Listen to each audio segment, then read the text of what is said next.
All right. So I mentioned a minute ago that the colonists didn't think of themselves as Americans yet. What I should have added is that this is one of the things the founders invent, right? It's the founders who come up with this idea that there is an American identity, that the people in the 13 colonies shouldn't be British anymore. They should think of themselves as American. We should have our own country, and our identity, first and foremost, should not be as Virginians or Rhode Islanders or residents of Maryland or Georgia. It should be as Americans. That there's something that the holds all of these 13 colonies, which become 13 states. There's a national identity that should hold us all together. The national motto was "E pluribus unum," from the many, one. But before they could get there, they had lots of division to overcome. Because as things are heating up between the 13 colonies and Britain, not everybody agrees. The founders were patriots. The founders were people who had a problem with Britain and ultimately wanted to separate, get independence from Britain. Right? So all the founders that you've heard of, Ben Franklin, George Washington, Thomas Jefferson, they were patriots. They were guys who were mad at Britain, wanted to separate. But there were still many people in the colonies that called loyalists, and they didn't have as much problem with Britain, and they wanted to stay with the mother country. And then you had other people who didn't care, didn't want to take sides, didn't want to get shot. One of the founders, John Adams, estimated that that the colonial population was split pretty much equally, about 1/3 patriot, 1/3 loyalist, 1/3 neutral. But during the struggle, especially during the War for Independence, the patriot side is gaining more followers, and the loyalists are losing followers. And at the end of the war, a lot of the loyalists are forced to leave the country. Their lands are confiscated, they're driven off. Many of them go to Canada, others to other British colonies in the Americas, or back to Britain entirely. Sometimes we imagine people in the past all agreed on stuff. They didn't. They were like us. They were divided, and sometimes hostile and angry. So, why do the 13 colonies break with Britain? Where does this static come from? One of the Patriot slogans was "No taxation without representation." Now, as I mentioned before, the British weren't asking the 13 colonies to pay high taxes, they were asking them to pay low taxes.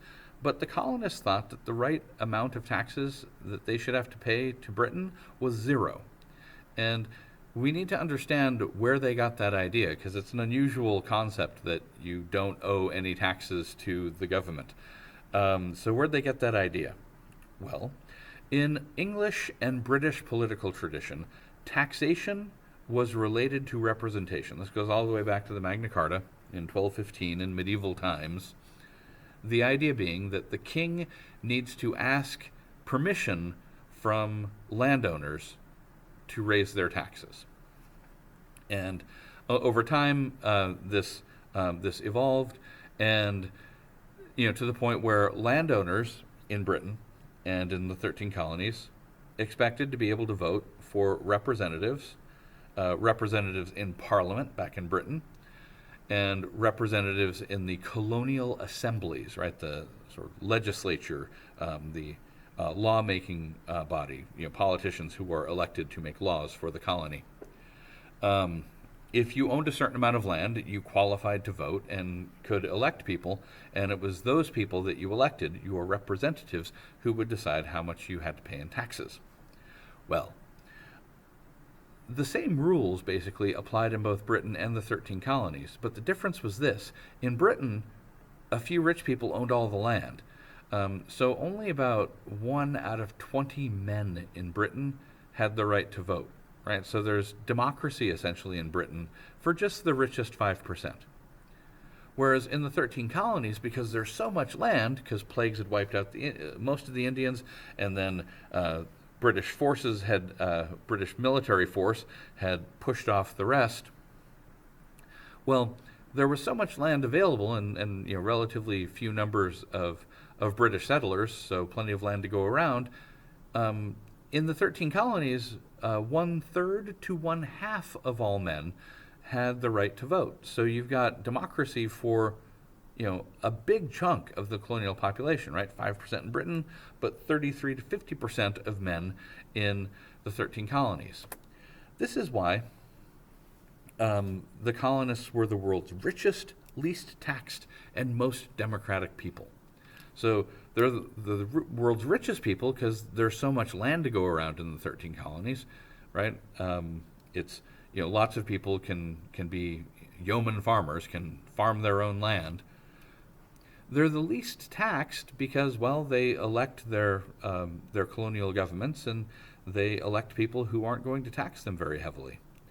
And they're the most democratic because by the you qualified to vote by owning property, and by that rule, because there were so many property owners in the 13 colonies, you have more people involved in electing their representatives, right? So that's the abundant land, lots of land. Now, this is an interesting wrinkle. The folks in the 13 colonies only had to pay local taxes. They only had to pay taxes to the local government.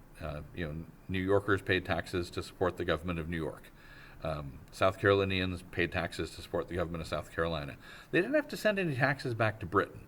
Now, this is by design, right? Because the British government wants to encourage people to cross the Atlantic and settle in the 13 colonies, and so there is a tax incentive. It's like you have lower taxes by living in the 13 colonies, and this is a good deal for Britain because they get folks settling over here in the 13 colonies and growing tobacco, which you can't grow in Britain, and logging and getting beaver pelts up north. Things also in short supply in Britain. So the British Empire is benefiting from the settlement over here, and to encourage this, the British were giving the colonies a tax break for like 150 years. Another source of wealth for the 13 colonies was slavery. This was especially important in the South, where agriculture was based on plantation slavery, but the northern commercial cities, New York and Boston, also did a lot of dealing in slaves. Right? It was often ships crewed by Northerners who imported slaves from Africa to the South. So a lot of folks, North and South, were making money off of African slavery. Now, the amazing tax break for the 13 colonies ended after an expensive war called the French and Indian War. This is actually a war that the colonists started. The colonists wanted this land over here around the Ohio River. That's why they called the area the Ohio Country. And so the colonists started a war with the French. See, here's New France up here. The French were operating fur trade in the Ohio River Valley, and the British wanted them to go away so they could invade it and farm that land. It's good farmland. And so the colonists started the war. They couldn't finish it. Actually, the British had to send thousands of soldiers over to fight the French and the Indians who were on the French side, because the Indians liked the French because the French just wanted to trade furs, didn't want to drive them off their land and take it as farmland. Anyway, super expensive war. And after the war, Britain's like, wow, the colonists are the world's richest, least taxed people. So people over here in Britain are taxed to the hilt. So why don't we ask the colonists to pay a little bit of tax to us over here in London? They calculated the cost of defending the 13 colonies, and their goal was to get the colonists to pay taxes to cover not the whole cost of defending the 13 colonies, just 1/3 of the cost of defending the 13 colonies, which is a pretty good deal. maybe. But the colonists were like, no, we don't care that that's a good deal. We have been used to paying zero taxes to Britain. We don't get to elect representatives in Parliament, so Parliament has no right to ask us to pay taxes, even if the taxes aren't very high. Also, there was a trade dispute. The British really wanted everybody in the British Empire to buy British, to just trade with other British people, to create jobs in Britain and keep gold in Britain. The colonists benefited from that arrangement, right? The buy British thing meant that there was less competition for the colonies, right? The colonies could sell what they made to Britain, but even though Britain was scratching our back, we didn't want to scratch Britain's back.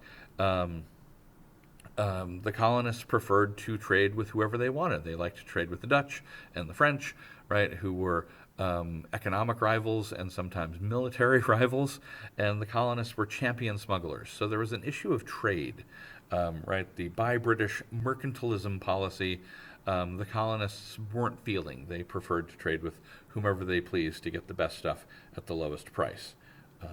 They preferred to save their money and weren't as much interested in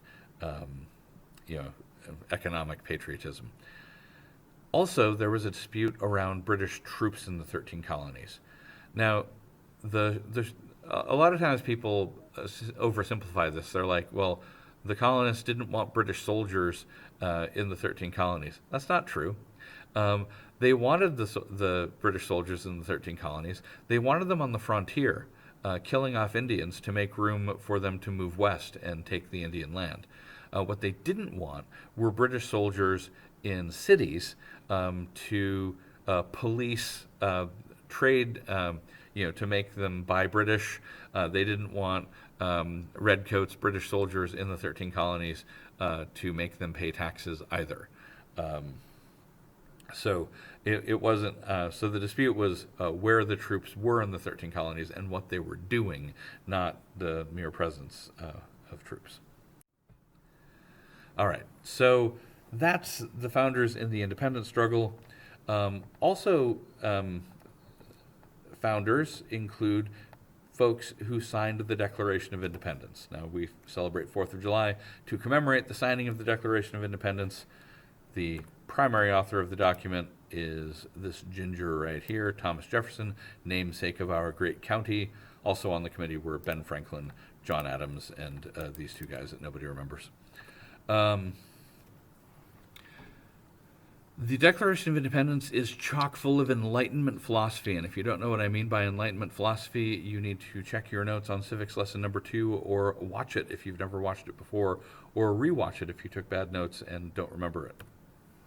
Anyhow, the famous soaring passage from the Declaration of Independence. This is some of the Enlightenment philosophy. This is Jefferson paraphrasing John Locke. We hold these truths to be self-evident, that all men are created equal, endowed by their Creator with certain unalienable rights, that among these are life, liberty, and the pursuit of happiness. Right? He's, Jefferson is saying that it is obvious that people are supposed to be equal, that they're supposed to have freedoms, that people have the right to life, they have the right to liberty, to make their own choices, and pursuit of happiness. To seek wealth and a lifestyle that works for them. Furthermore, the Declaration, continuing to channel John Locke, says, the purpose of governments is to protect these rights, people's rights to life, liberty, pursuit of happiness / property. And that if governments mess up, if governments fail, if governments, instead of protecting our rights, take away our rights, then people have the right of revolution. They have the right to overthrow that bad government and replace it with a government that is going to protect their rights. All of this was John Locke. All of these were ideas that were already a century old. Right? The American, the patriots don't think they're inventing something new. They think they're claiming their rights as Englishmen, claiming their rights as British subjects. They think they're turning back the clock, putting things back the way they were supposed to be.